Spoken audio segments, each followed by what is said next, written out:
What I'm going to do now is ask each of my panelists briefly to introduce themselves and to say what they do. Their bios, of course, are in the app, but nothing like hearing from them firsthand. So, Hani, yes. Who are you?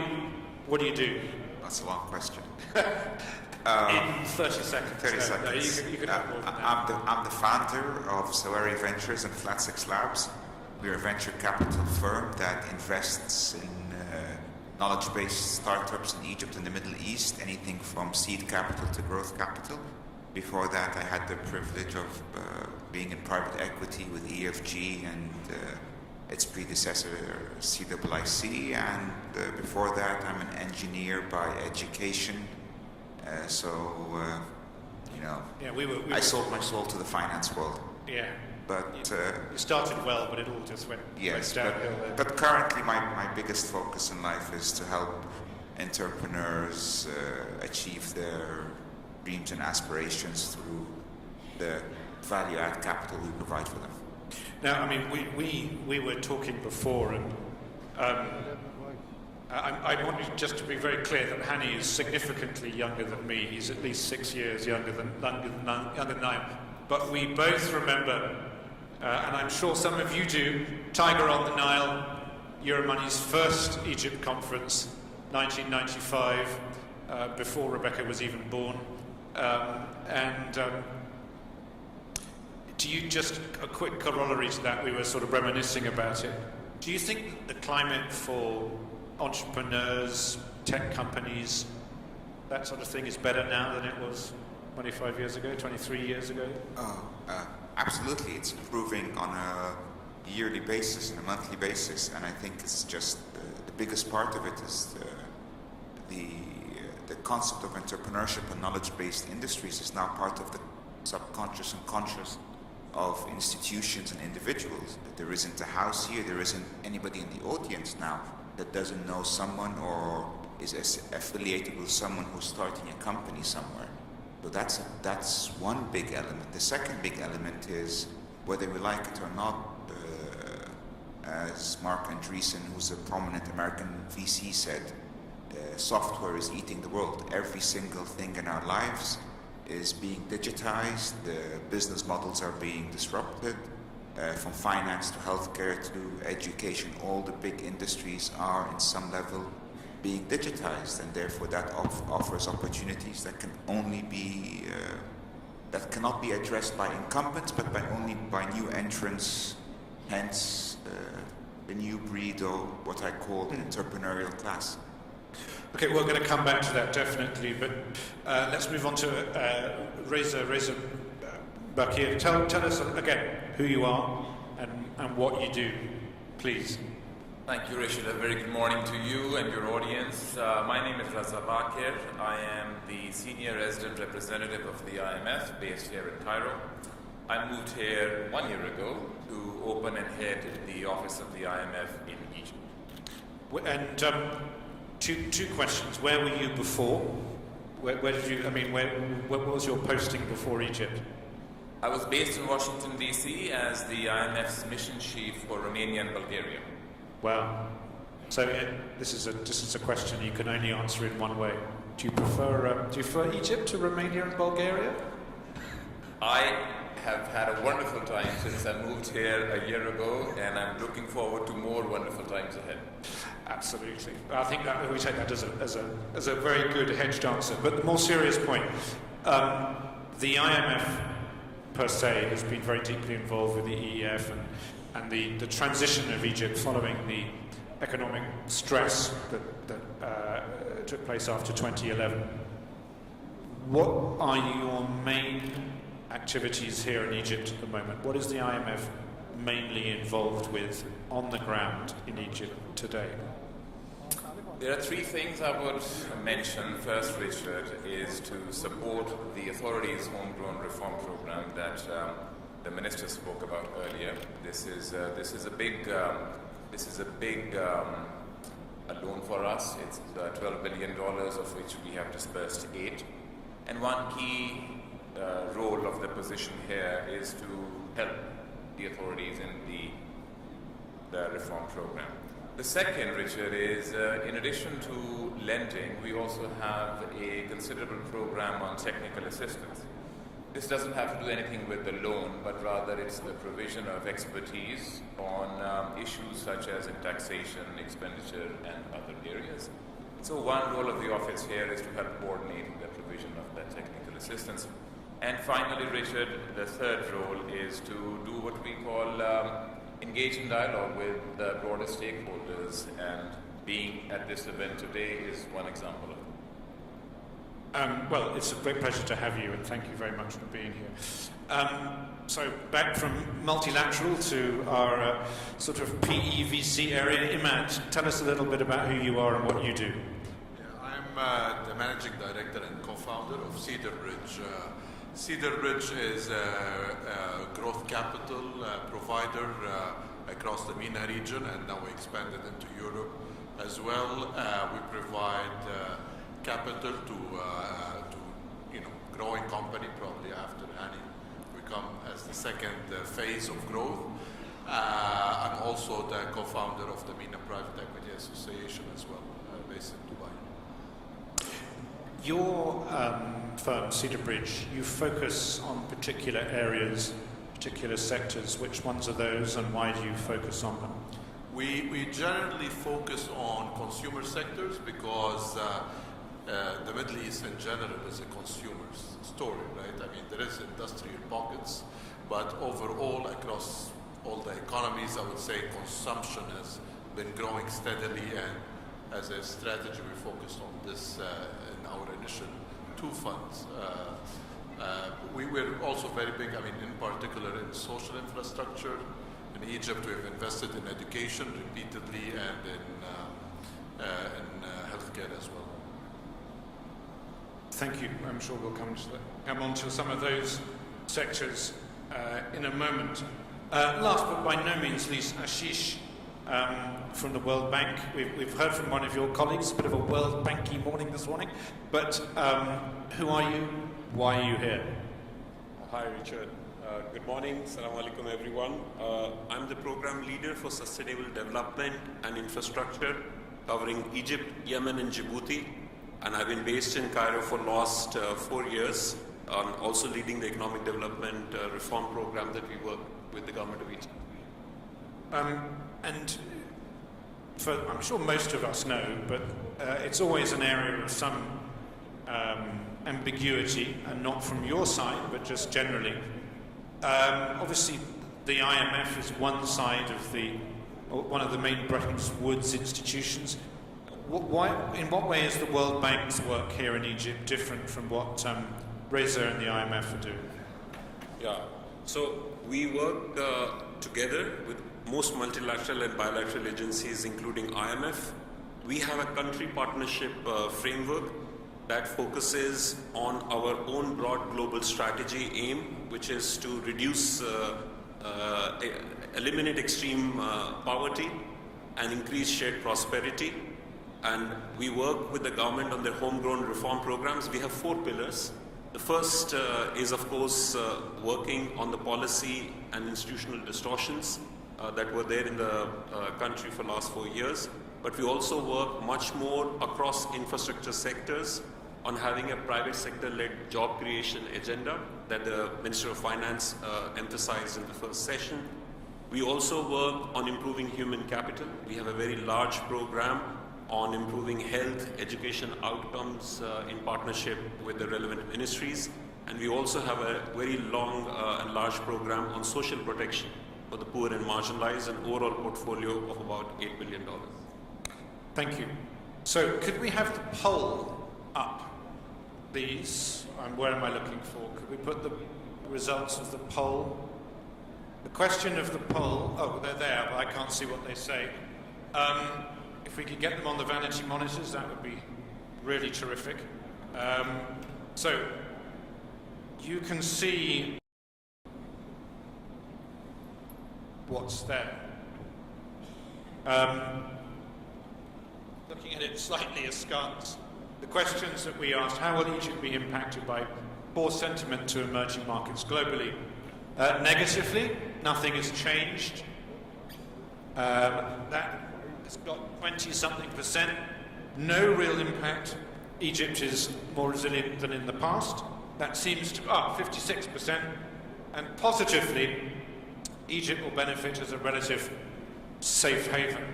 So, could you whip out your apps, your smartphones, your devices? Could you keep it up? Keep it up, because it's there. Thank you.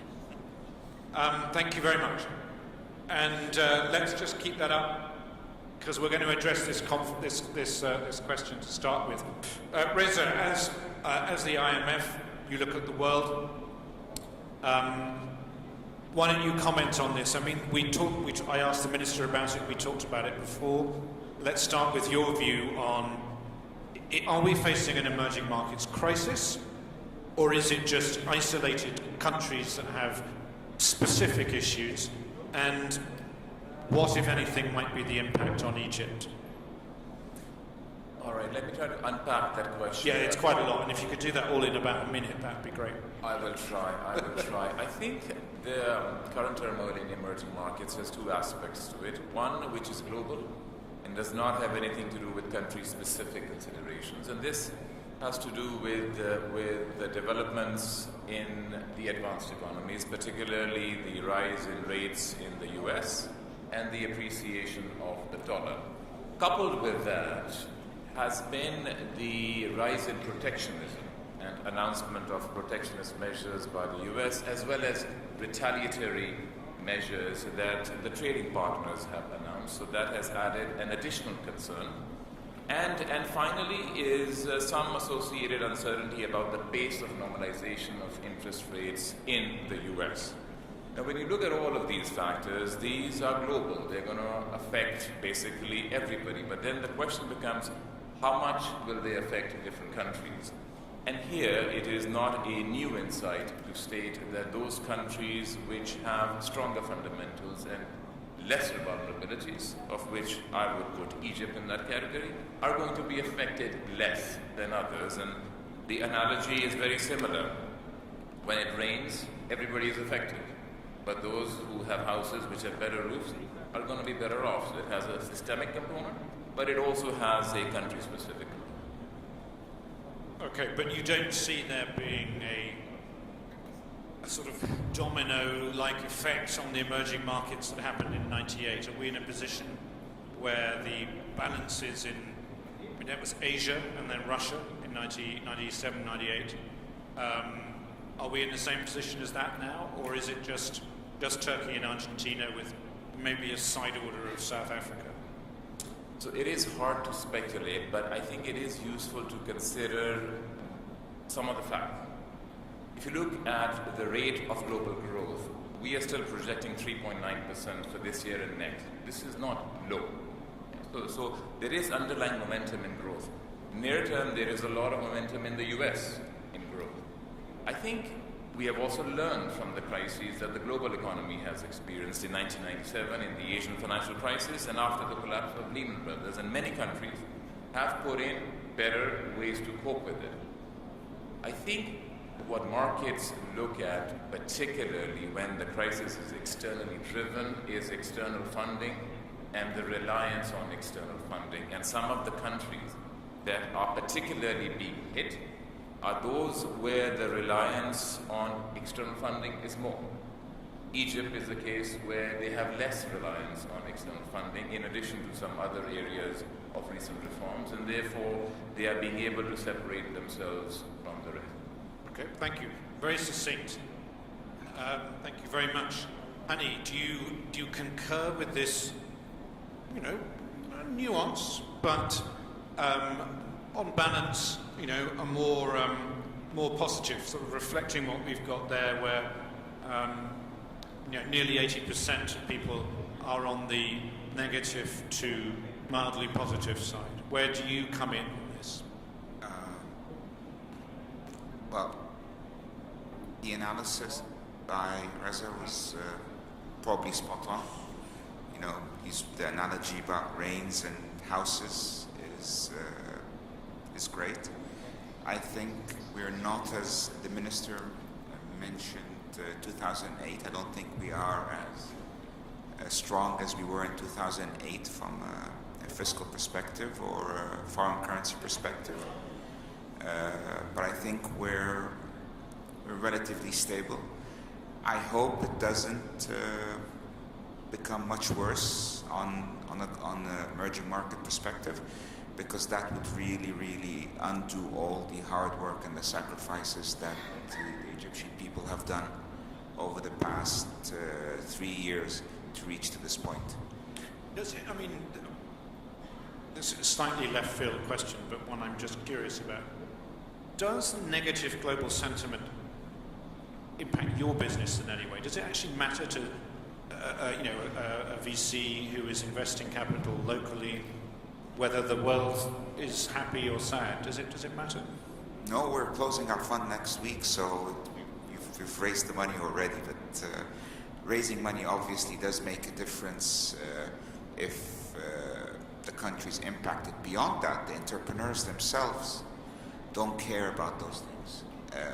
We invest in around 30 to 40 companies a year. None of them would even care about emerging markets issues. They care about product development, they care about risks associated with keeping and retaining staff, about market developments. All of these things that you talk about from a macro perspective are severely at the margin for them. They care about what the economist from the World Bank mentioned, firm-specific issues, which is not affected in the least by the macro stuff. So no, our core business is not affected by these things. Good. Well, let's move on from that then. Imad, I sort of ask you both of those questions. First of all, are you more or less in agreement with the consensus, or do you think we're maybe in for a rougher ride? And secondly, does that matter to the type of businesses that you invest in, or the capital that you raise from investors to do so? I mean, generally, I agree with the consensus. I think Egypt pretty much has been protected. I've lived and invested in Egypt for the past, I would say, a decade and a half, and you've seen the 2008, the Revolution 1, Revolution 2. The pendulum swings a little bit, but it doesn't swing very far in Egypt, luckily. So I'm pretty certain that, at least in the near future, unless there is really a major crisis worldwide, Egypt will just move along this crisis today. I mean, private equity and venture capital pretty much are in the same boat. They're called alternative investments because they swing the opposite direction like the economy. So in bad times, actually, we do well. We invest more. There is more need for us. People come to us because banks don't lend them, so they come to us, and therefore we actually invest much more in this period than other periods. We haven't seen any impact on our business, I would say, generally.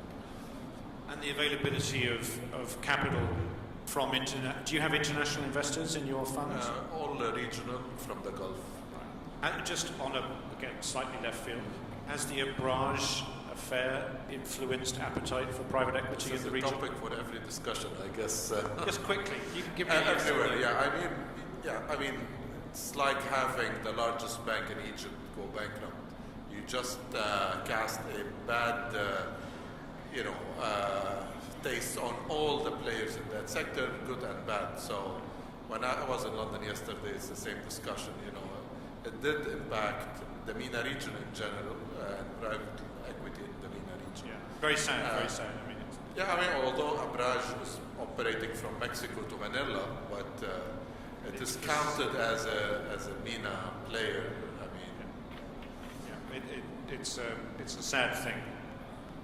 Whatever the reason, it's still something that none of us wanted to happen. But we could have a whole conference about that, probably will one day.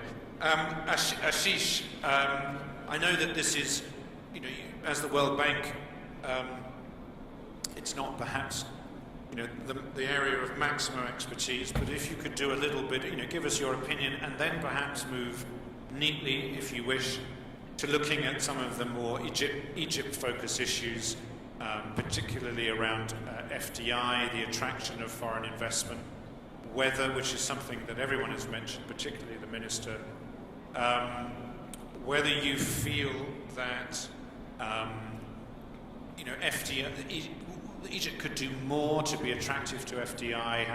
How important is FDI? Are we maybe looking at something that was very important 20 years ago but is less important in today's world? Because that's the next point to take it on, is FDI. So please give us your opinion on this and then start the next thing.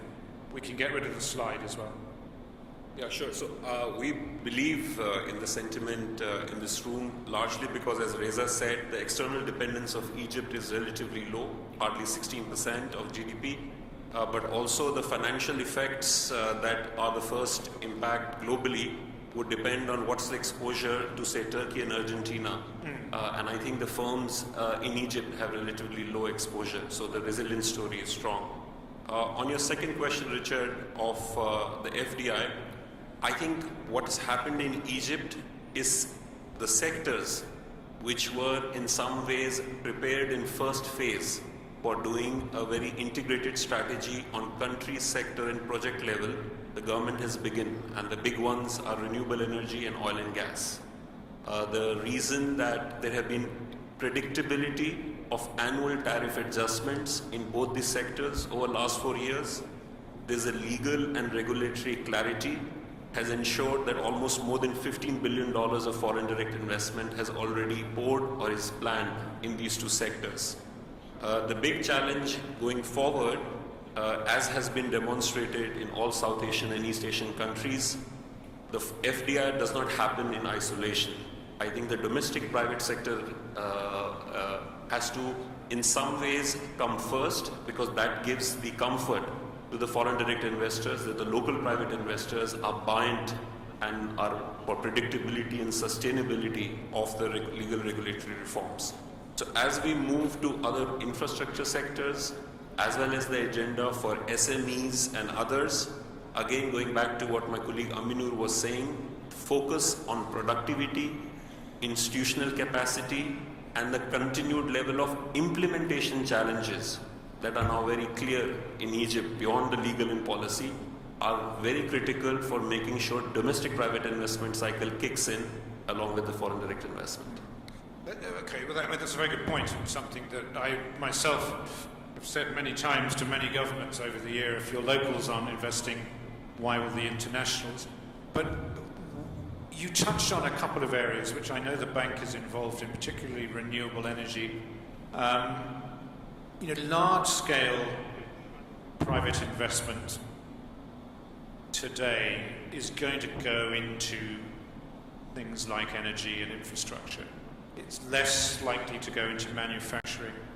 What can an organization like the World Bank, and I know that you're just one part of it, but there are many other parts, including our friends at the IFC, what can you do to be catalytic to domestic investment?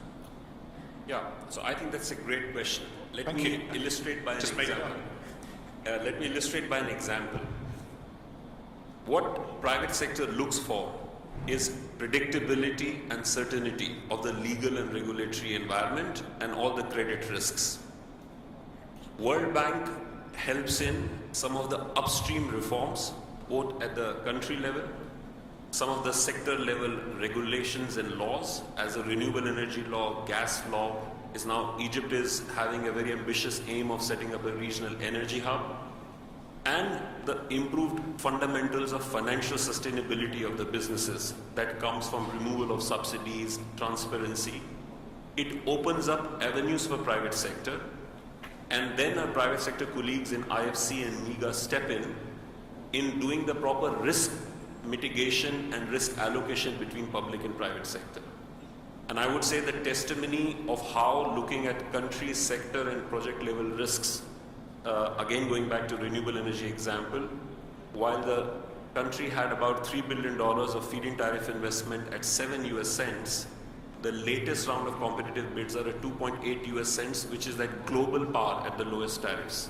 That just reflects that if all stakeholders come together, again, going back to the point of addressing the upstream reforms, the investment competitiveness, the institutional capacity in the governments, along with well-structured contracts, Egypt has a huge potential across it. Okay, Hani, now you're a private sector chap, always have been. Does that make any sense to you? I mean, does the role of organisations like the World Bank, like the government itself, does that make any difference to you in terms of being a private investor? Can they be doing something that would influence you to make an investment decision that you wouldn't otherwise make, other than giving you lots of money? If they did exactly what they did with the solar and energy, absolutely. They opened up a whole private sector involvement. You can say it's textbook when you look at the results, and it took the best part of 5 years to put it together, and the results are great, and everyone's happy. But I don't think that is the World Bank and the IFC. That is transferable to other sectors where the investments required aren't that big, and a lot of it has to come from the government itself. All I want from the government, from my business, really, all I really care about is what the minister said: stable rules, no surprises, right? So that's one. Two, stable prices on the exchange rate. That's important. The other thing, which you didn't mention, raise revenues or reduce the expenditure. There is a third way, which is to inflate the local debt away, which you didn't mention, and that's something that's always been Egypt's bane, inflation.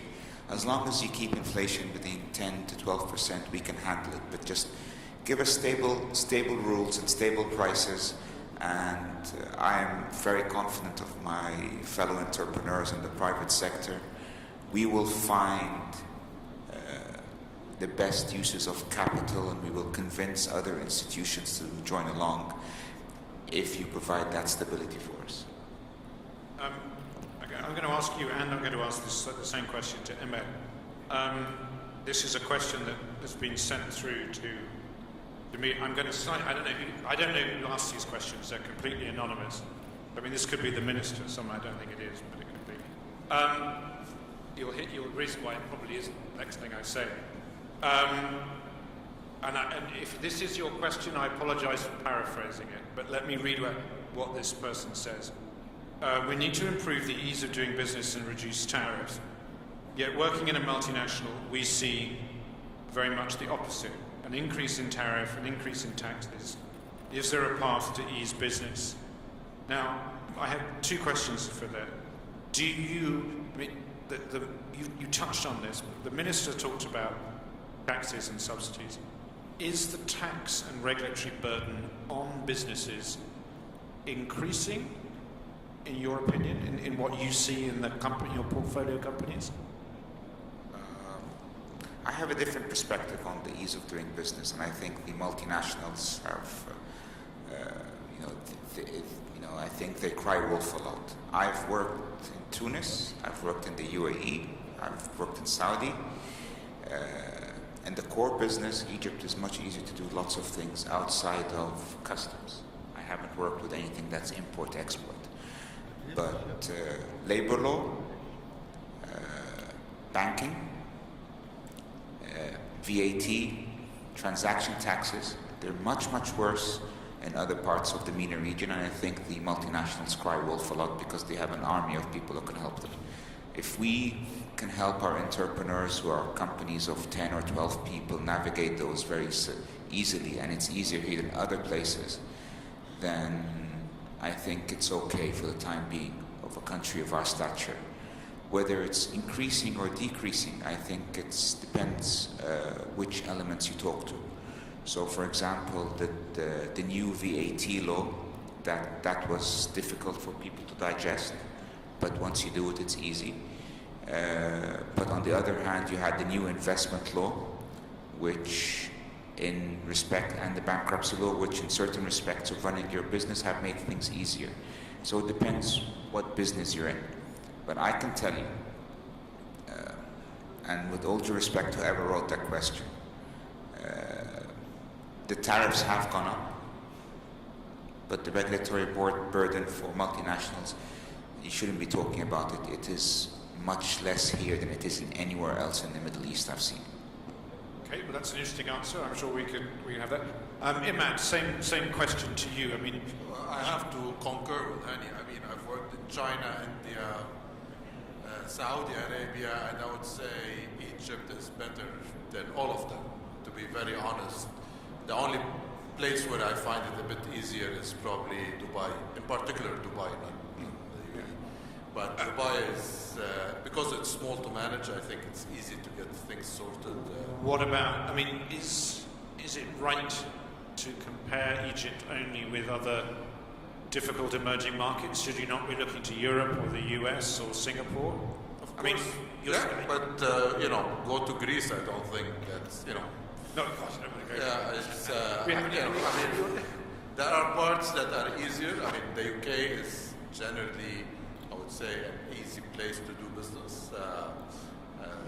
But I think Egypt ranks quite above average. If you, as an entrepreneur, I mean, I know as a financier and an investor, if you had to change one or two things in terms of the ease of doing business in Egypt, what would you focus on? I mean, are there particular areas of the commercial code or the legal system that are relatively straightforward? Look, to be extremely honest, I think the government has been stabilizing the regulatory regime. There was a period between 2011, 2014, 15, where things were going up and down and highly unpredictable, but I would say there is a trend to stabilize everything, and including the currency at this level. And people now, I mean, like me and a non-Egyptian, are believing that it's stable for the long term. And the government has been sending the right messages consistently. It takes time for you to absorb it as an investor, but I think we've absorbed that. Actually, things have been changed and stabilized to be business friendly. So. Reza, I know that the IMF is a lofty institution that sits and looks at the world from a little bit away from the sort of down and dirty microeconomic sector. But in terms of investment in Egypt, what is, in your opinion, the balance between the importance of domestic and international, of FDI and DI that's from the local thing? Does it matter where the capital comes from? And is it true to say that there is a link between if local investors invest, then foreign investors will come? What's your opinion, or indeed if you wish to speak for the fund, you can speak for the fund. But I know that you have a view on this. Let me take one step back, Richard, and just mention one important area where we are right now, I think, very heavily engaged in trying to support the government in its reform program, and I'll make the link with investment, which is jobs. Having successfully stabilized the macro economy, one of the highest priorities of the government is to create jobs. And we estimate that there is a need for creating 700,000 new jobs every year just to keep the unemployment rate stable because of the growing and large population. Egypt has a young, dynamic, educated population. It's a big opportunity. These many jobs can only come from the private sector. With regards to where investment comes from, whether it's domestic or it is international, I don't think it is a trade-off. I think they're complementary. And the initiatives that Hani and Imad were talking about, as well as some of the others that I've spoken with, my sense is that with the restoration of macroeconomic stability, which is a necessary, may not be a sufficient condition, but there is greater momentum towards it. On FDI, historically, Egypt has had a lot of FDI from Europe, from the US, and from the Gulf. And domestically, I think all of the areas that Ashish was talking about with regards to the business environment. There's one area in that context regarding domestic investment that is also in the authorities reform program, and that has to do with the allocation of industrial land. And for those of you who would have seen our latest publications, it's an important area. For most businesses, you need land, and the process for allocation of land is hugely important. So in our view, making progress on that, and the minister also mentioned this, is going to be one of many different areas to make it easier for investors to invest, whether it's domestic or if it is international investors. Sorry, I'm just looking at a couple of questions that came through there.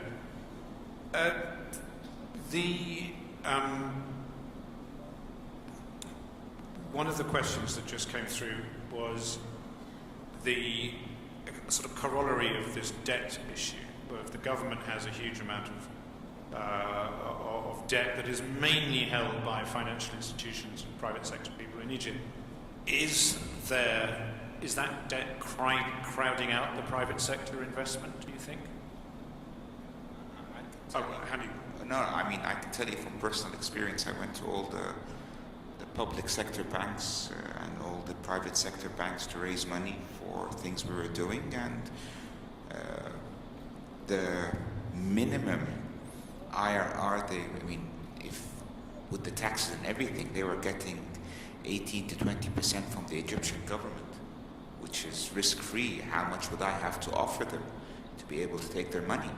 And it was almost impossible for a period of 24 to 36 months for any of them to consider that. And I even had a talk with one of the large public sector insurance companies who invested a lot in public debt, and his problem was the reverse, is that his rating was being affected because a lot of his assets were in Egyptian government bonds.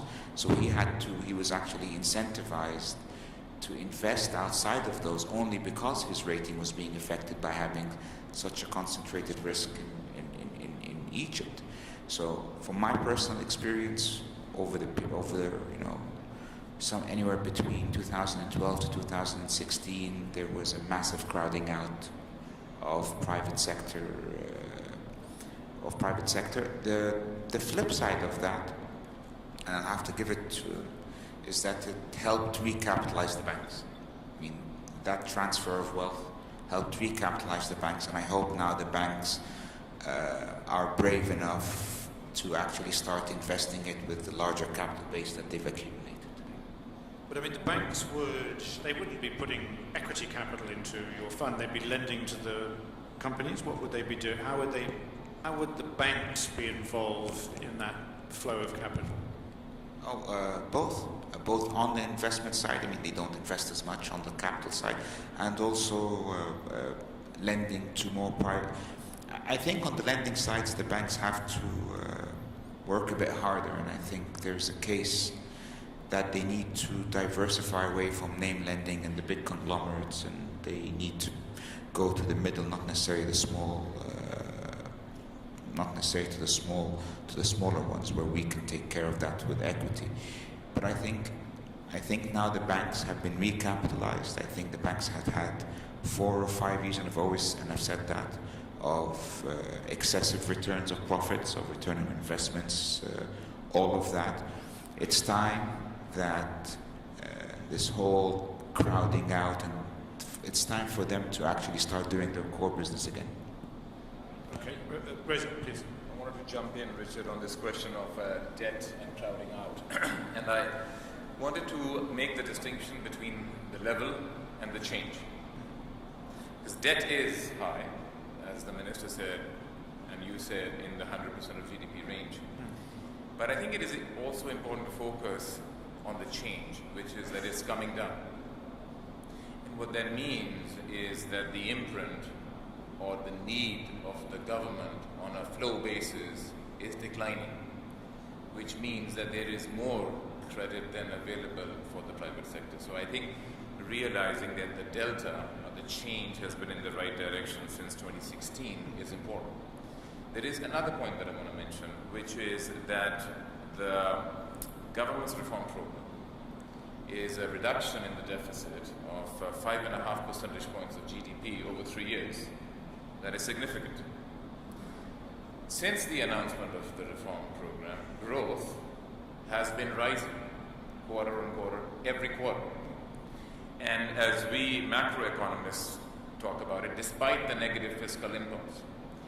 Meaning, unlike in some other countries where growth may be coming because the government is giving a fiscal expansion, here it's the opposite. Growth is rising despite the contractionary impulse from the government, and therefore it is rising from sources of activity beyond the government sector.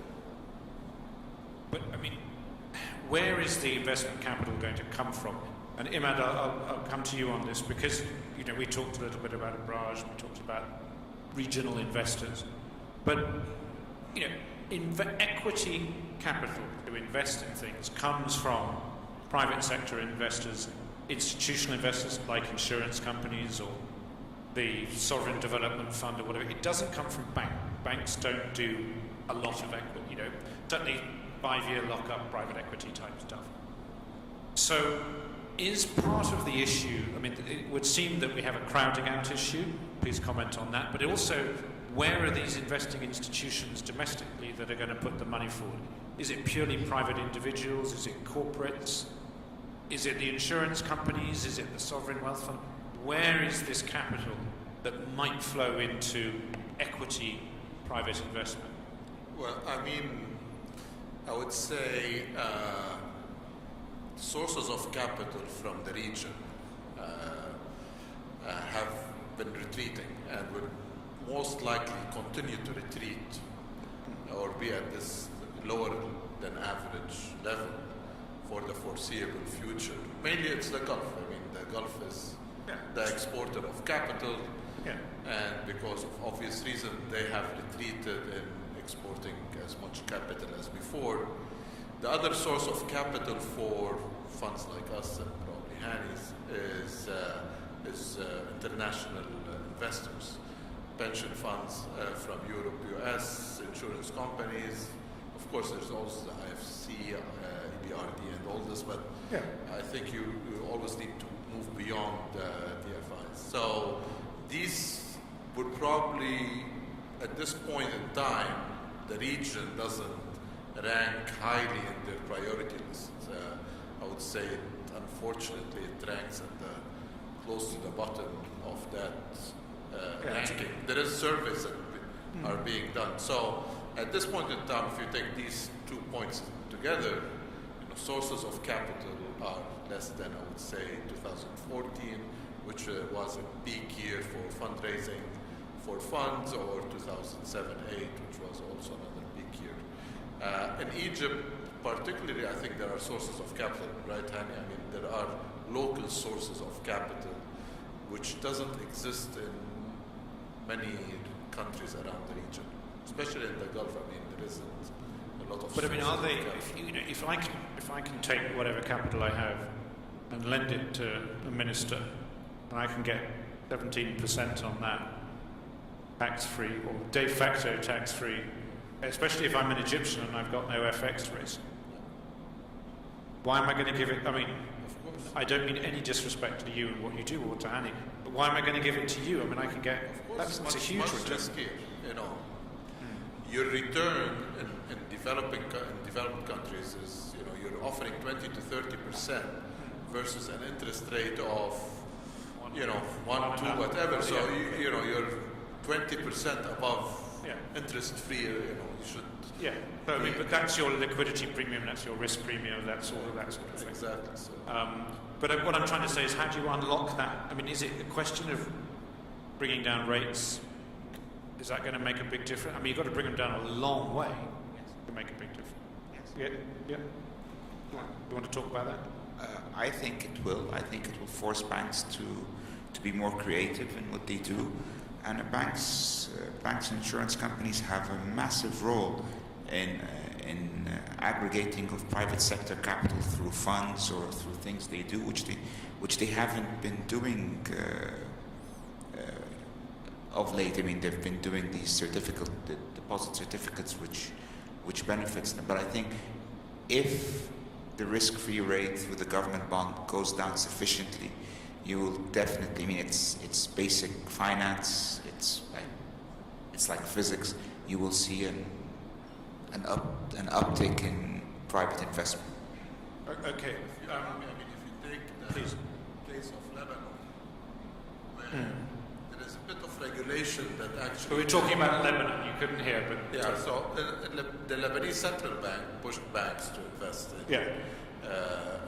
in venture capital. Circular 331. 331, and it was quite impressive because it created an ecosystem that is much needed.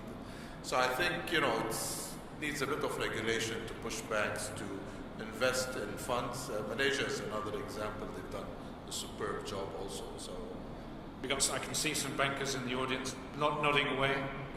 That's it. You're going to definitely do that, aren't you? That's okay. You can't respond. We have a microphone, but we have a very eminent banker in the front. It would be interesting to get your. Sorry to do that, but I know you have an opinion on this. There we are. Thank you, Richard. My name is Fathi Sibai from the Housing and Development Bank. Our main role, Mr. Hani, is to lend money to customers. Yes. I'm sure you know that. I absolutely. But we have to. I absolutely know We that. have to find the proper way of investing the money. This is not our money. This is not our capital. This is our depositors' money. The depositors put money with us. You take the return, no matter how much you make out of it. And you know very well that in Egypt, interest rates are high because of the inflation and a lot of other stories. Most of the banks are lending more than 50% of the deposits to the market, private sector. And the remaining 30 to 40% are lending them to the government. Or sometimes we put it at central bank when we don't find enough investment opportunity. But be sure that it's much more profitable for us is to invest our money into loans to customers. Treasury bills now are at 17, not interest-free or not free of tax. Because these are taxable, 22%. When you deduct the taxes, you go to the 14% range. But we lend money at 18 now and at 19 now. Much better for me to lend money to customers. But which customer? We have to be sure or have confidence. Not sure. There is no assurance for anything because you lend money to customers and they are in the market. But the bank has to feel that the money is coming back in form of interest and principal. If we don't get that, it's a big problem for us, especially now with a lot of regulations from central banks and from Basel requirement, etc. We make a lot of provisions. It eats a lot of our profit as well. So we are very careful when we invest our money in loans that they are going to the right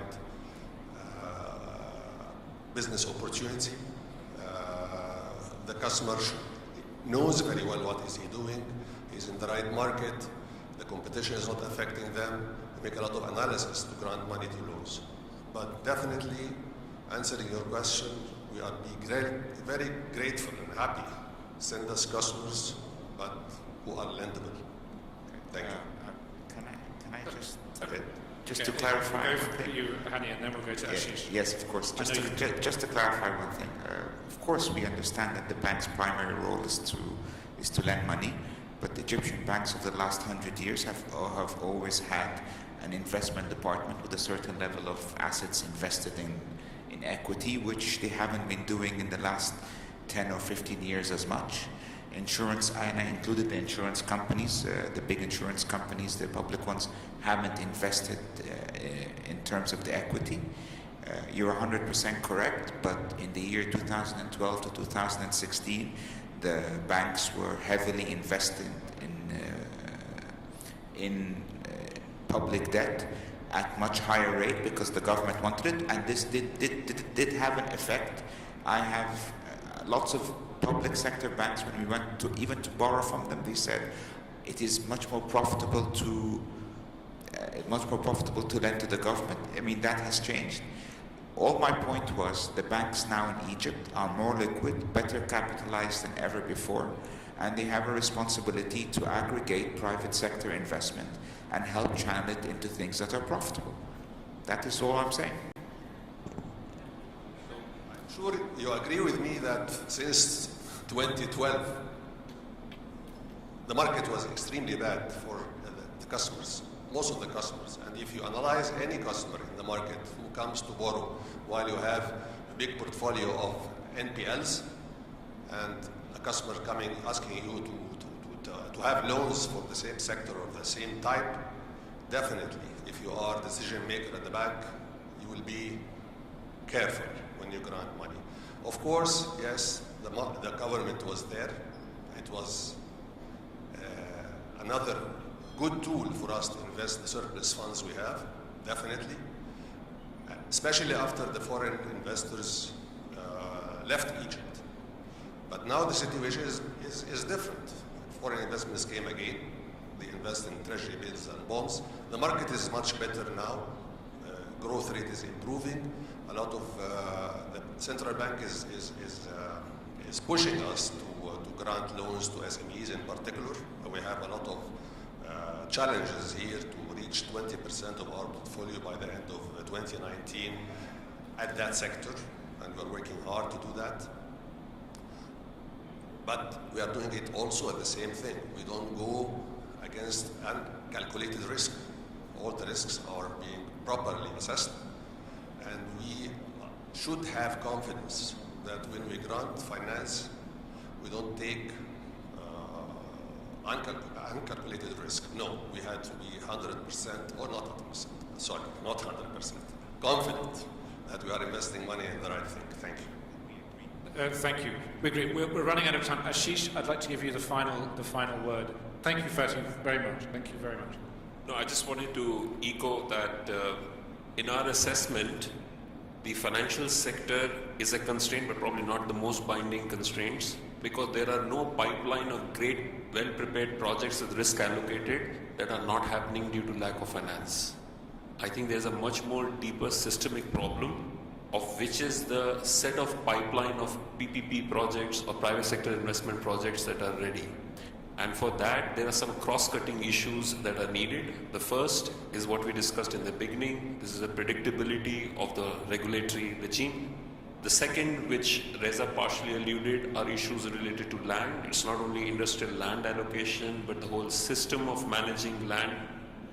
There is also a perspective on getting more transparency in terms of the way the financial reporting systems and others are done.